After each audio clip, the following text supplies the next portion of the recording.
topics and opinions expressed in the following show are solely those of the host and their guests and not those of W4CY Radio, its employees, or affiliates. We make no recommendations or endorsements for radio show programs, services, or products mentioned on air or on our web. No liability, explicit or implied, shall be extended to W4CY Radio or its employees or affiliates. Any questions or comments should be directed to those show hosts. Thank you for choosing W4CY Radio.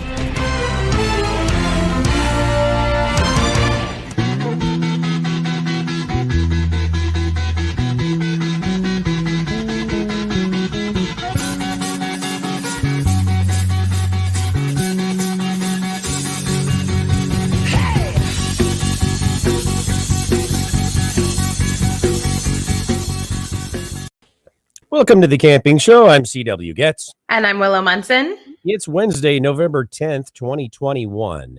And we have, check Mr. Computer Screen, 52 degrees. And it is very cloudy here today. Spitting rain. Feels like fall. You'd love it here, Willow. You like the rain or no?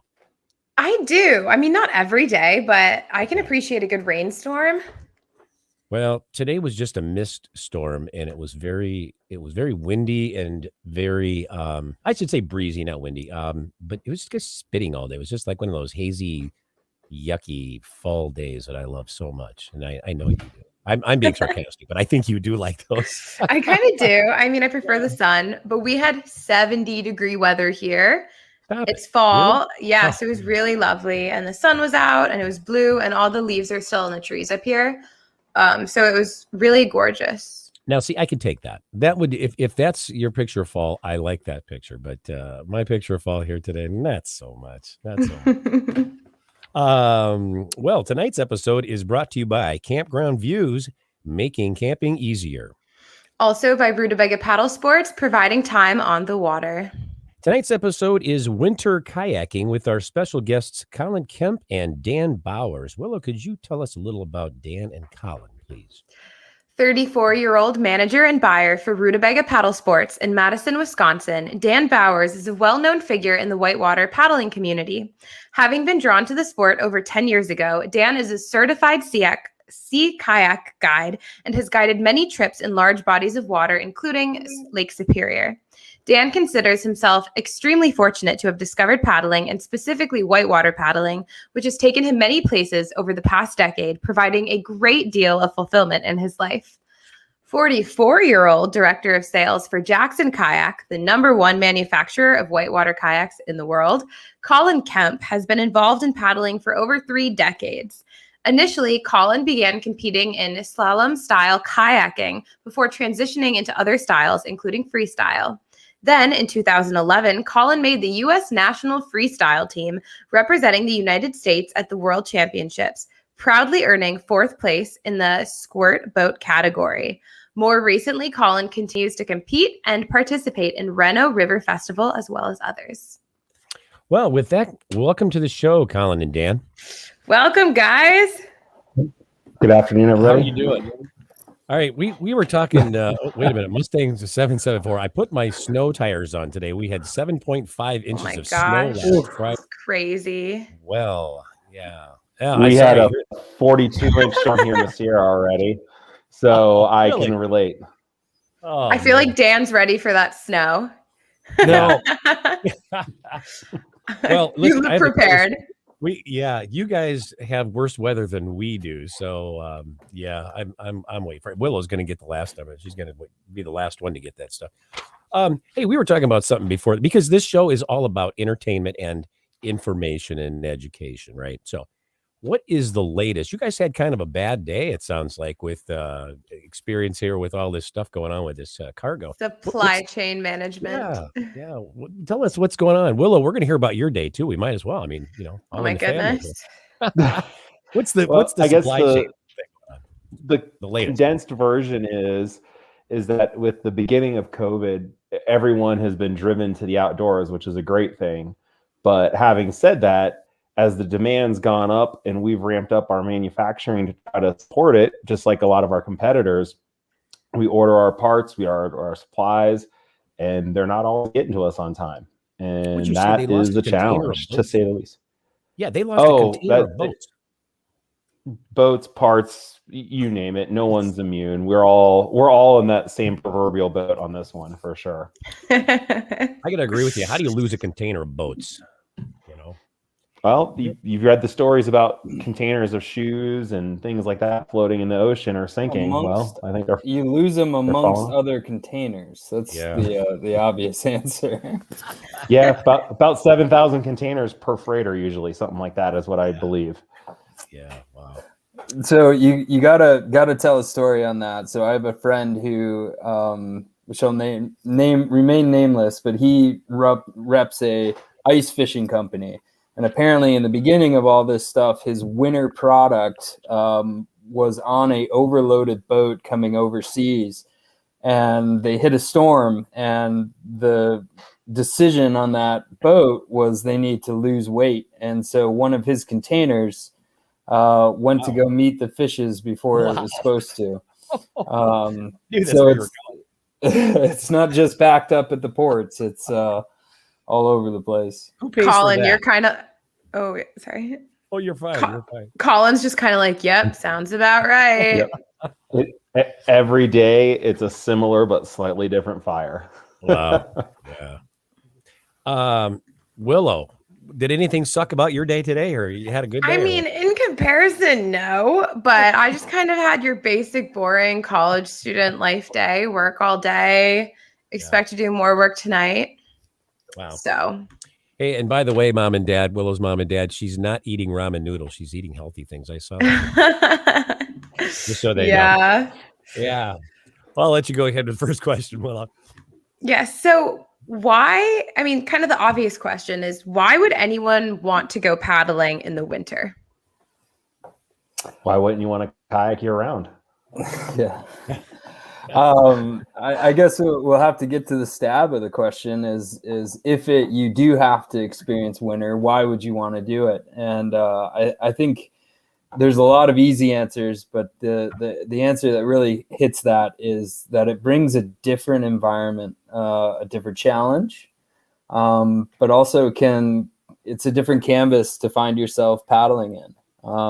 And you know, all the things that you love about going on a walk during winter, it's quiet, you just hear the water, but also just the beauty that snow can bring, or ice in that regard, to the landscape that you're in. Considering whitewater, in a lot of places, that's when rivers flow. For example, here in the Midwest, some of our best whitewater experiences are when there's snow on the ground, especially in the South Shore of Superior, the North Shore of Superior. That's usually when you get your best runoff, your best water. And if you're not willing to go in winter, you're never going to experience it. Better than spring, you're saying? Better than spring? Sometimes depends on when spring's hit. Yeah. Well, I mean, but the whitewater part, I mean, you get, really. Wow.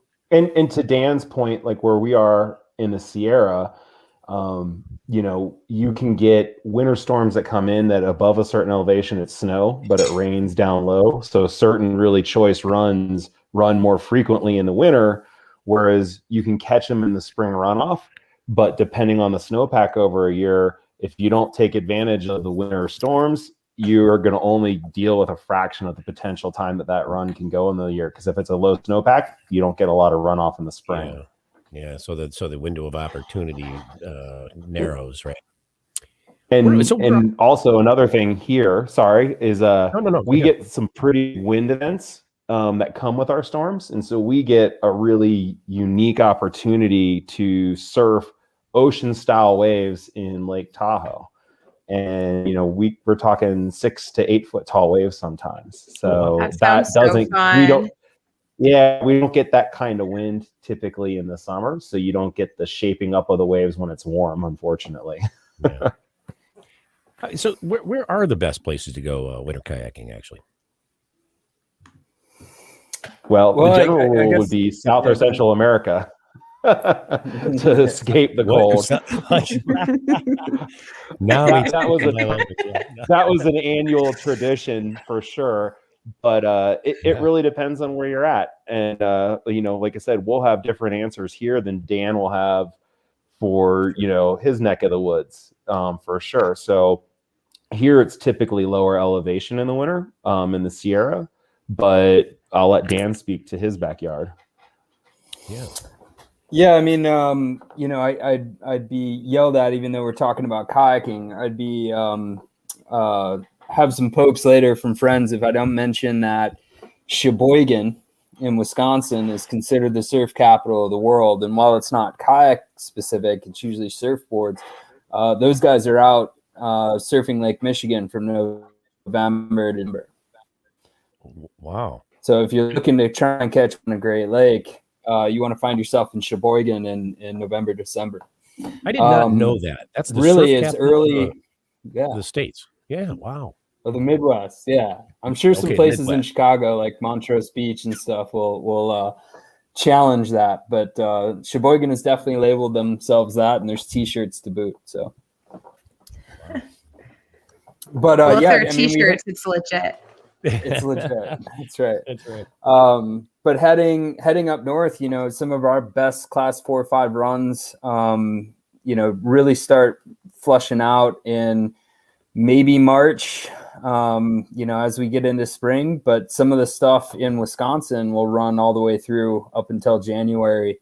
And if we can get snowpack and then a melt before everything ices over, that's always a good time to go run some of the closer stuff. Yeah, that's pretty cool. What should people do to make sure that they stay safe, when they're winter paddling? Because I mean, it is inherently more dangerous because of now the temperature factor. Am I right? 100%. And go ahead, Dan. Ultimately, there's tons of things that you should do, but really, it's the best advice is to kind of take a step back and realize that you're dealing with another hazard, whether it be canoeing a calm body of water right as the first snow hits in December, or charging after that class 4 run that you've been trying to get yourself on. There are different challenges that kind of add up, and the best thing to do is take a step back and realize that. And then get your gear in line. Oh, yeah, absolutely. Anything else to add to that, Colin? Yeah, it's also a time to make sure you're being additionally careful about choosing your group. The way we look at it is you're protecting yourself as well as your partners. And, you're not going to try to step outside of your boundaries as aggressively when you have additional variables that complicate the equation. So, small steps with the correct group and so on is a really big way to work with it. And then as we get into gear, we'll talk about additional safety things, dressing for the swim, and certain rules that apply when we start looking at colder temps with water and air. Let me ask you a question. Would you say then that winter kayaking may be more dangerous than any other season of the year, or maybe just equally, but dangerous in other ways? You don't really change the dynamics of paddling, but there can be additional hazards due to water freezing, creating ice shelves, things like that wouldn't be in play during warm months when the water is not solid. So realistically, yes, you could say it is, but if you prepare and make good decisions as a group, while you're on shore scouting, deciding which runs to bite off, those kind of things, you can mitigate that risk and keep it in an organized fashion for sure, and make it very manageable in a predictable way. Yeah, there's always hazards when you go out and paddle that you need to consider, and we'll maybe add to that list or change part of that list. What I would say specifically is knowing your limits and knowing your gear is important for every day you go paddle, not just winter. Do you need other gear for winter? Yeah, for sure. Are there other things that you're going to go out and experience, including when you're scouting or portaging, experiencing what it's like to stand in snow and gear that's meant to be wet? However, it's another chill to the bone added in there. It's definitely things to think about. I have found myself in the beginning of starting to winter kayak, standing on shore, holding a throw rope, and 3 people pass by, and all of a sudden my toes start going numb. Oh, wow. Because you didn't plan to stand there in snow, right. While people are running, while running safety necessarily. So thinking about not just while you're on the water, but also how are you getting to the river? How are you getting out of the river or place you're paddling, and what happens there?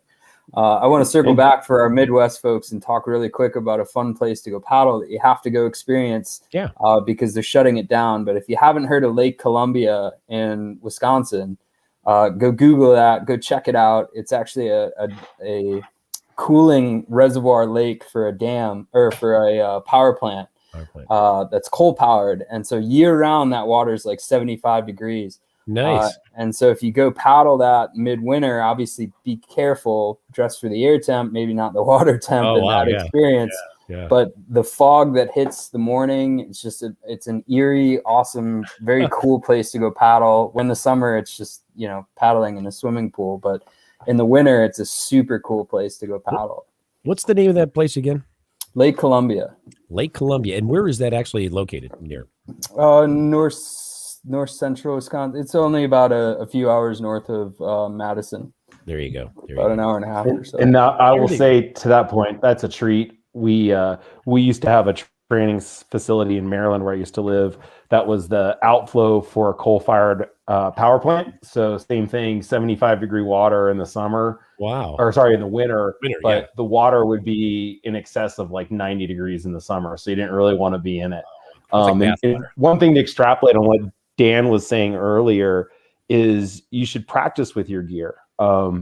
Taking your skirt on and off, or manipulating your throw rope for setting safety. If you're not accustomed to doing that with gloves on or whatever your preferred hand coverings are, you'll find out real fast that that's not the same. And you'll find out that things like mittens might be suitable for play boating, but not a great call for creek boating and things like that.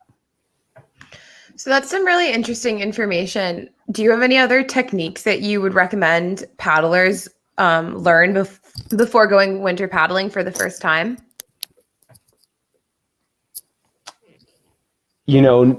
All the same kind of core things apply. You want to be confident with your role, self-rescue, group dynamics. But a funny, odd thing I know from a friend who grew up paddling whitewater in Maine was that most of the community up there would travel around with a Costco-sized tub of Vaseline to rub on their face for covering exposed skin for cold water and wind to help with that. So I don't know if that's so much of a technique for paddling, but more of like a good technique for survival for the cold temps. Definitely. Yeah. That's funny. I like to tell.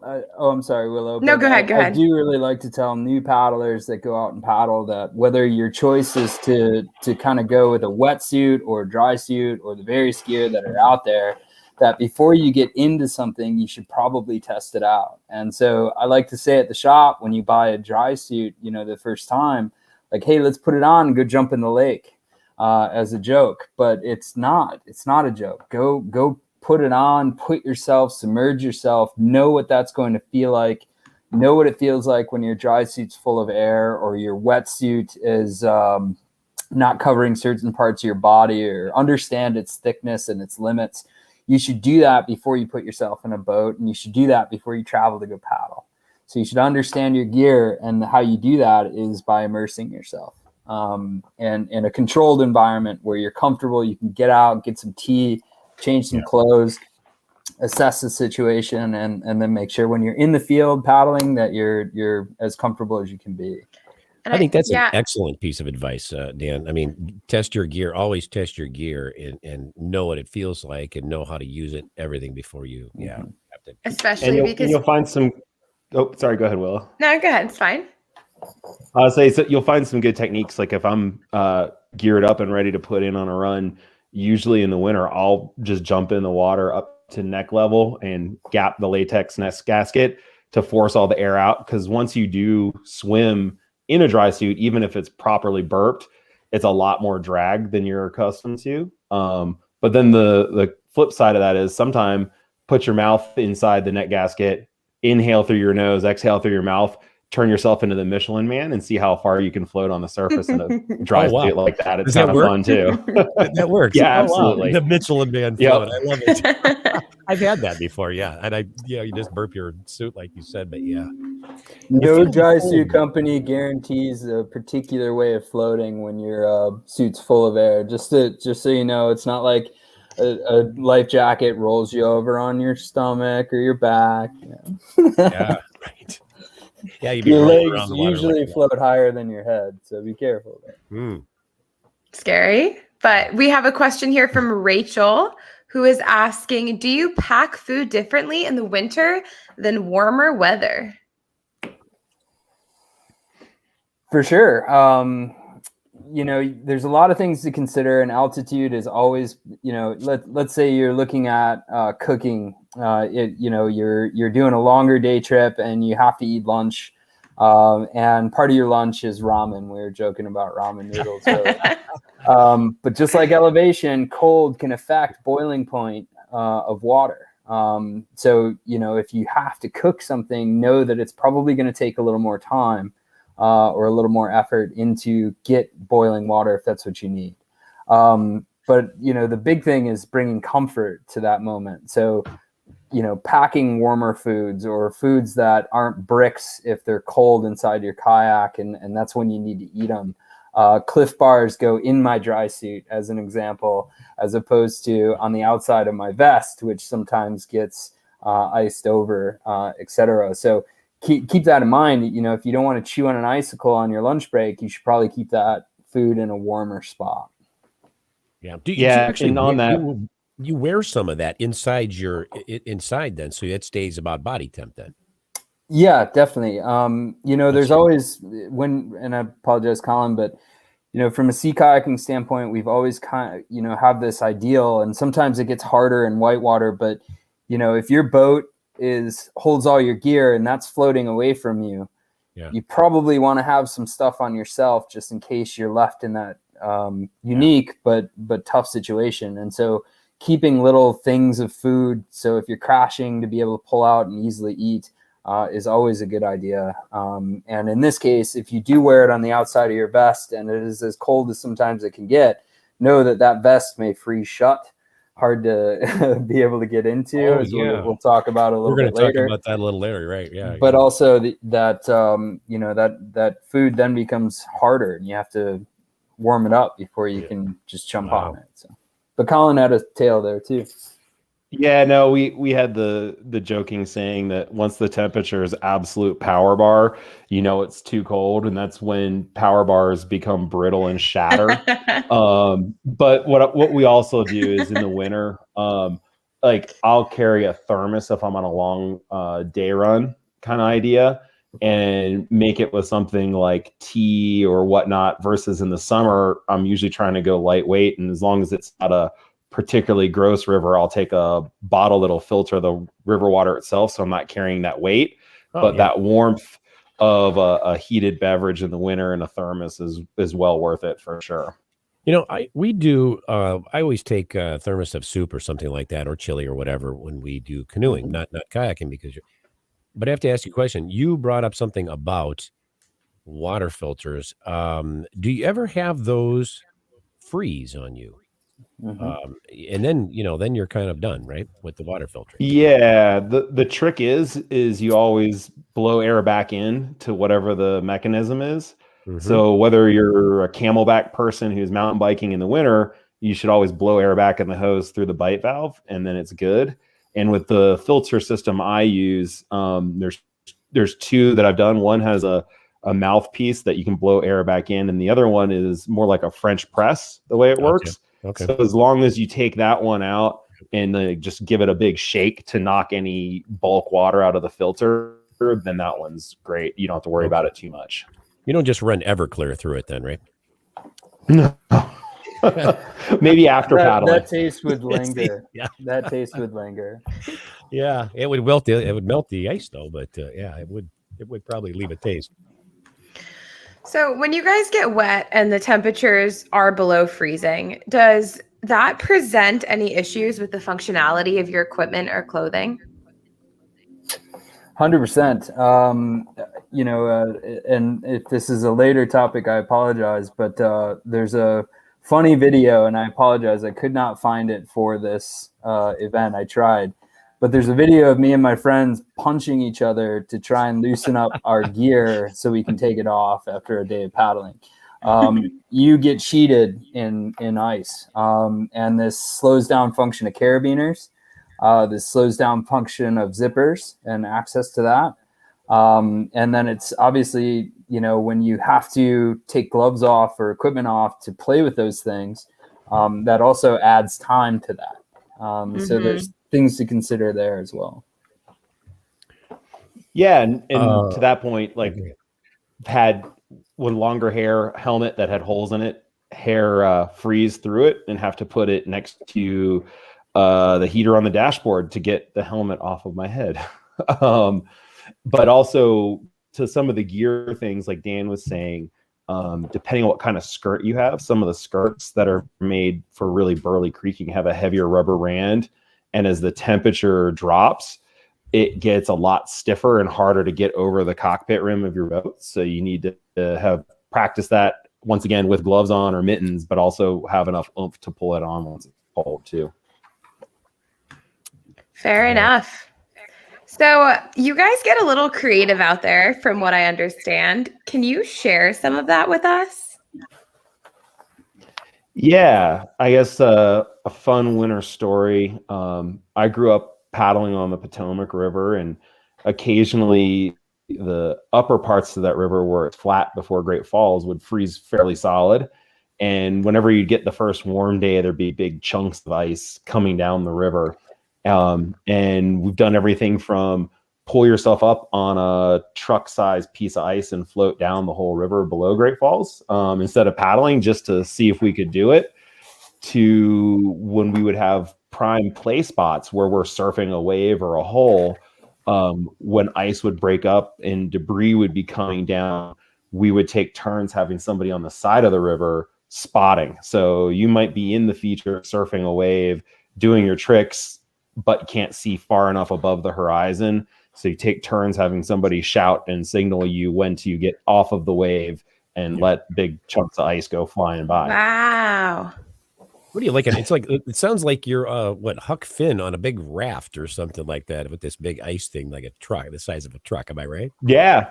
Yeah, exactly. I mean, it is what you think. You paddle as fast as you can up onto it and get your boat to skip and slide up. And you go from there. But also at that time of year, the river freezes from the banks in. So the middle's flowing. And what our standard would be is everybody would get in their boat on the shore. So you're not walking across ice that you don't know the thickness. But everybody would grab 2 rocks and you reach out and you use those like little hand crampons to slide yourself to the edge. Then you get in. And then when you're done, you come back to that same spot, pop up, grab your rocks, and slide back to the edge of the river again. Oh, that's funny. That's hilarious. Yeah, it's kind of funny. Your gear becomes, a paddle becomes an ice pick almost to spread your weight around. And sometimes you have to get out on, and you'll see maybe in some of the pictures later on that some of the ice shelves, you're forced to get out on them. And while that can be intimidating, the rule is spread your weight out as much as possible, but your paddle is really good at that. And your paddle has edges. So you can kind of use that as a way to kind of crawl around and look absolutely terrible as you feel like, the little kid in the story. What story is that where they're wearing their jacket? A Christmas Story? Yeah, there you go. Looks like a star. It's kind of what you feel like anyway, and really brutal cold days when you're wearing lots of gear. I'm not going to say that I've seen somebody who needed to get out of their gear quickly, but also needed to use the bathroom and decided to combine those 2 moments as well. Hey, it's a dry suit, it's good to go. Just wash it off. That's fair enough. So have either of you experienced any life-threatening situations while winter paddling? I have not. but I know people who have, and I'd rather not be the one to definitely tell their story. But it happens. It happens. And I would say that knowing your core temperature, and again, experiencing what cold water shock can do, knowing the most that you can about that, and then experiencing what that could be like, and finding out if you're able to control that in a controlled environment, etc., are all things that you probably want to consider doing before you find yourself there. Just like when you buy your first whitewater kayak and you put on the skirt for the first time and you go out and you paddle, you want to learn that wet exit, and doing it in a safe, comfortable space before you're out in it, where maybe it's uncomfortable or unexpected, is always a good thing. There is a friend who on the Yellow River up in the UP ended up being sucked into a ice shelf sieve. Wow. Luckily enough, he came out of his boat and came through and underneath. But that was a very scary story to hear about after the fact. I was not there, so I don't want to expel upon it any further, but it's definitely possible. I have been with clients on Lake Superior where hypothermia starts to happen. But that's even in summer and fall, when the wind temp is gorgeous, but the water temp is 50 or lower.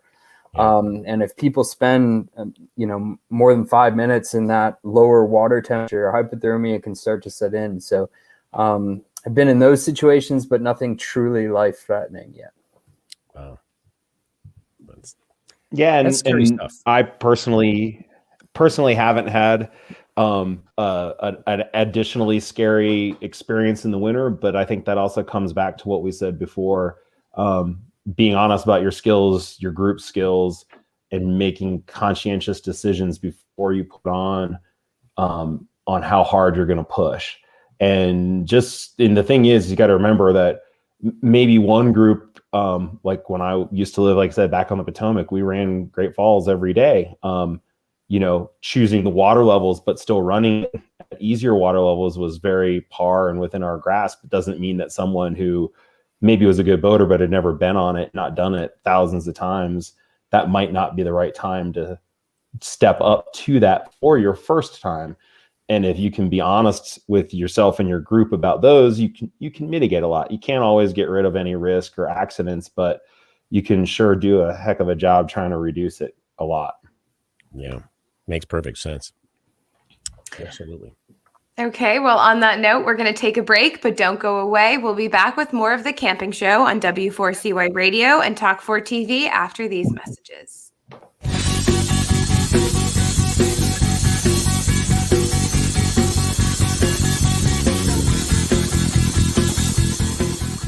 It's time to go camping. Introducing Campground View's virtual tours. You can tour the campground, see the sites, see if they are available, and click to book your perfect spot. Hit the open road and explore the amazing places found in nature. We make it easy to discover, find, and book your site so that you can go have the fun and freedom you seek. Campground View's virtual tours make it easy and simple for you to see where you are going. A few years ago, someone asked Rutabaga's owner, Darren Bush, "Hey, how long have you guys been selling boats?" Darren replied, "We don't sell boats. We sell time on the water."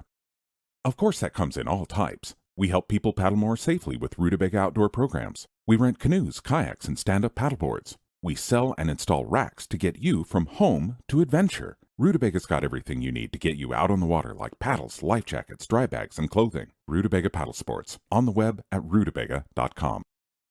Mention you saw this ad on The Camping Show. I love camping, but hate setting up and packing. Sound familiar? With the Sandsbug pop-up tent, you simply toss it in the air. Bug-free in 1 second. Cliff Jacobson, America's most published wilderness expert, has this to say. At well under $100, these tents are a bargain. They are not toys. With a well-designed tarp, they should withstand a long, heavy rain. I'm impressed by the full coverage fly. It stakes right into the ground. No short cap fly for the wind to get under. In all, I think you have an excellent product here, even though it's one designed for casual camping. Namely, the kind of camping most people and scouts do. The SansBug has been used by the U.S. and Canadian military, disaster response volunteers in Haiti, ecologists in Madagascar, and doctors in the Amazon. SansBug, the quickest tent you've ever pitched. Find us on sansbug.com.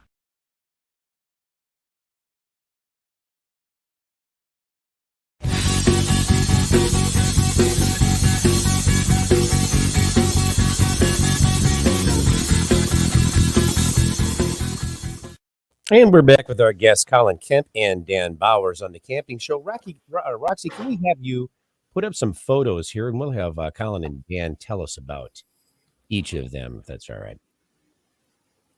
There we go. So that's my current backyard of Lake Tahoe, and that is a winter storm like we were referring to. So we'll see as the storm rolls off the Pacific, a bunch of wind before the snow starts, and usually like temperatures in the 50s. So there'll be a big plummet temperature with it, but the lake's big enough that waves are a matter of fetch. It's just wind distance over water, and it's a big lake. So in that case, we're probably looking at 4 to 6 foot waves that day, and just great surfing. And it's kind of a novel thing because usually when you surf waves like that, it's salty, but it's super clear and fresh and nice to go. So just a really different experience, just a different way to paddle whitewater. It's always where you find it. You can see all that snow about to drop on you in the sky there. Not talking about the mountains there, but look at that. That's thick, man. Wow. Yep. Oh, that's me on the Peshtigo. So that's an example of the thickness of ice that used to cover the river. But this was as it starts melting in the thaw. But I mean, that's about 1.5 feet where the ice there. If you consider the boat in front of you is about 9 inches long or 9 feet long or so. So the front of that you're seeing there is probably about 1.5 feet. So really thick ice shelves that form, and you'll notice there's a gap underneath there. So you can assume that if that chunk of ice, is coming out over the river, that it also has a gap underneath. And that's what we talk about when we talk about ice shelves. And there may be better photos going forward, but ice doesn't complete the ground, it freezes over it, or ice doesn't complete the river, it freezes over it. So sometimes there's gaps, there's space, there's things underneath and pockets that you don't want to find yourself in. But isn't that gorgeous to be able to see that thickness of ice? It's pretty cool. It is cool. Yeah. It is cool. Oh, that's the spring meetup in Cato in Manitowoc. On Manitowoc River, but that's always a fun kind of spring icebreaker meetup where we all get together. I think I showed the photo though to kind of give you an idea of the gear. So underneath the helmet, I'm wearing what I'm wearing now, which is kind of a full head covering neoprene. I'm wearing pogies there with my dry suit, and if you look at the water splashing on the deck, doesn't it look extra heavy? Just a bad joke, but it's a little colder, so it's a little heavier, right? It's moving a little slower. Yeah. But that's an example of full gear there. Probably a good call to explain what pogies are. For folks, because that's a pretty atypical term. So I guess the way I think of it is it's a mitten that goes around the paddle shaft. So that way you can have your hand on the paddle shaft without the additional thickness of the neoprene from gloves or a mitten. Yeah. And the loss of dexterity is really challenging for a lot of folks. Like I hate it, but the flip side is when you pull your hands out of a pogie, if you're trying to do rescue work with ropes and so on, then your hands are totally exposed. So it's a personal preference kind of decision, or different roles and purposes kind of position. That's interesting. Thanks for showing us. That's a great show and tell piece, because I I've never seen one of those. I've never even heard of that before. Well, probably most people are familiar with them with biking, especially in the Chicago area. For those folks that have to commute, you've probably seen them for people that bike, and it's the same idea. You're keeping putting your hands in a warm space that's maybe not keeping water out, but it's trapping air, or in the bike's case, blocking air, and just giving you a warm space to be. And if you can find them with, there's a lot of companies make them, but NRS has this inside fleece, so you can see how fuzzy it is. Nice. I sweat most of the time wearing these. And when I'm even colder, we'll switch to like a mitt. So just like downhill skiing, or cross-country skiing, you have an option. Do you want 5 fingers separated, which is colder? Do you want like a lobster mitt? Or do you want a full mitt? And the mitts are always going to be the warmest, but you lose a lot of dexterity. It's hard to grab things. It's hard to touch things in mittens and be exacting with anything. So you got to choose your gear wisely there. Kind of a trade-off. Yeah. Yeah. All right. We get some more photos, or is that the end of the photos? Oh, there we go. Yeah. Thought we did. Oh, and another gorgeous photo also on the Peshtigo up north. Gosh, that the ice thickness there is just absolutely stunning. And so, we talked about in the beginning of this, why go winter paddling? Well, it's right there. It's absolutely gorgeous. Time to be out. And typically, when you can go out after a first snow, when there's still a little humidity, all that snow kind of sticks to the trees. So imagine that behind you there while seeing these ice shelves or snow on the ground. And it's just absolutely gorgeous. Very cool. Here we go. So cute. Jeff Shaw. Where's Jeff Shaw? Hopefully he's watching. An example, there's your bank there. And so we had to crawl out of that bank because the bank is actually where our feet are standing. So you have, 5 feet or so behind you of ice just on top of the river. Wow. And of course, this is the end of the paddle, so we're not as worried about it. And so prior to this photo, we were actually trying to push each other over and drag each other off the ice shelves. But prime example there. There you go, a guy in mitts or gloves. But look at the ice shelf. So, you can see the bank in the back of the river. This is down in Yorkville. You got not far from you guys down in Chicago. They have a nice little whitewater park, great for beginners, very safe.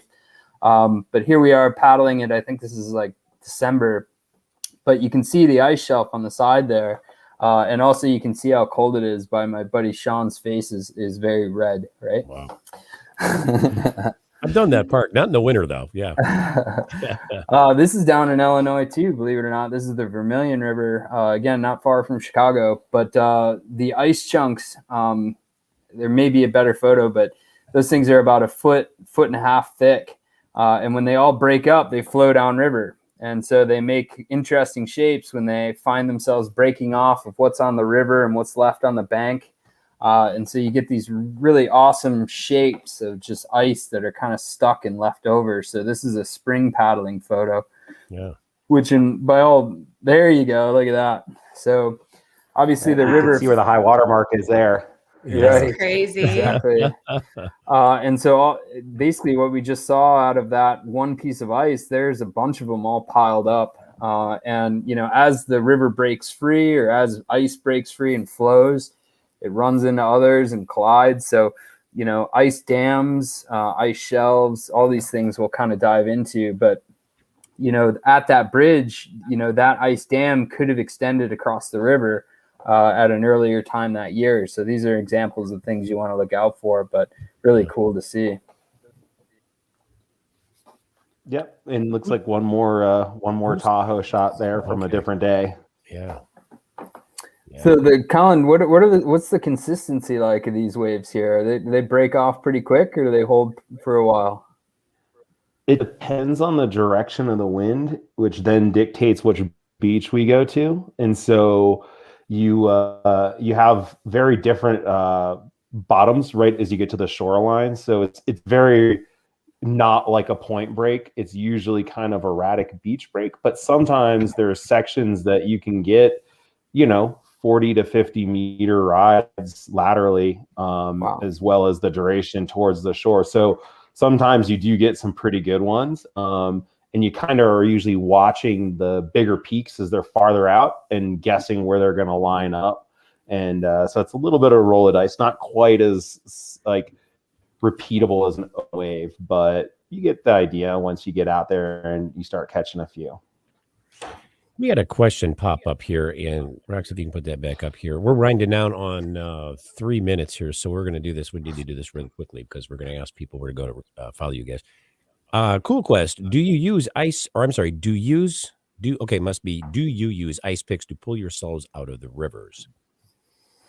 So I don't carry anything that's like an ice pick per se, but like we had talked about before, when we would slide across the ice shelf using rocks for traction with your hands, we would kind of go back to that same spot and do that. Or like Dan had said, you can use your paddle a bit as well. You know, the rule is if you've got a rope, you have a knife. So you always have your pocket knife that's for rescue purposes, I guess, in a pinch. But I would typically try to find a solution where I don't have something that's sharp and pointy that could catch a skirt or your gear or anything like that, if at all possible. Yeah, there's a lot of people that will do like bring climbing gear along. Climbing gear, especially in whitewater, depending on the river, becomes a very essential part of your kit. A lot of times safety, you need to rappel down a canyon to be at the space where you need to be able to help. So I've never brought crampons or ice picks, but I have brought those like metal cleats that you put over your shoes. Like tracks. Yeah, that would be a prime example, because, you know, a lot of times getting down to a river, getting up a river can be very sketchy. And when we have shoes designed to not slip on wet moss rocks, it's not always the best shoe for snow and ice. In fact, it's absolutely terrible. So deep tread, right? And just like your snow tires. Yeah. To Dan's point, part of standard creeking gear is a pin kit. And it's got a few lengths of webbing, additional rope, short rope tied into a prusik so you can use it for an ascender, beaners, pulleys, all that. And in a lot of the things we'll have here, sometimes the access to get down into canyons, you're hiking a few miles. And sometimes in the spring when it's still snowy, we will tether your boat like a suitcase strap, bow and stern grab loops with webbing that you put over your shoulder, and you walk and just let it slide with you. Because if you let it go, it's gone to the bottom of the canyon. Right. And I've been at the bottom when somebody has lost a boat before, and it's kind of scary to watch it coming through the woods. Yeah, but that it's a little easier to sled it than it is carry it on your shoulder like we would when the ground's dry. Right. And where can our viewers and listeners go to follow each of you on social media? Well, go ahead. Hey, Dan. No, go ahead. So my personal Instagram is b.o.w _ body of water. If you type bow body of water, you'll find me there. Otherwise, Dan Bowers on Facebook. It's private, you know, as you go to it, but please follow me. Get on there. I don't want it all like just there. So please send me a friend request, shoot me a message. I'm happy to answer any questions that you guys have about cold water paddling. Or contact me through Rutabaga, which is just as awesome, www.rutabaga.com or Rutabaга's Facebook. And let's keep the conversation going. I'm very adamant to try and help people get out there and paddle more often, and especially be safe while doing so. That's great. It's great, Dan. Yep. And it's just Colin Kemp for Facebook for me. And at Instagram, I believe it's Colin _Kemp. And then you can find Colin _G _Kemp. And the other thing you can always do is if you go to jacksonkayak.com, I don't hide anywhere well, so you can come to our website and find all of our contact info there as well. Yeah, it's great. That's great. Well, we'd like to thank you, Colin and Dan, for being our guest on the camping show this evening. It was a pleasure having you here with us. Thank you, guys. Thank you. Absolutely. And thanks everybody that chimed in there. Cool question. All you guys really appreciate it. Bushman 613. thanks for checking in and watching the show. We really appreciate that. We'd also like to thank our sponsors, Campground Views and Rudapega Paddle Sports, for bringing you tonight's show. Be sure to tune in for next week's episode, Trail Camping with Horses, with our special guests, Gary and Vicky McKee. Until then, thank you for tuning in to The Camping Show. This is C.W. Getz and Willow Munson, reminding you, learn more, do more. See you next week. Bye, guys. Cheers.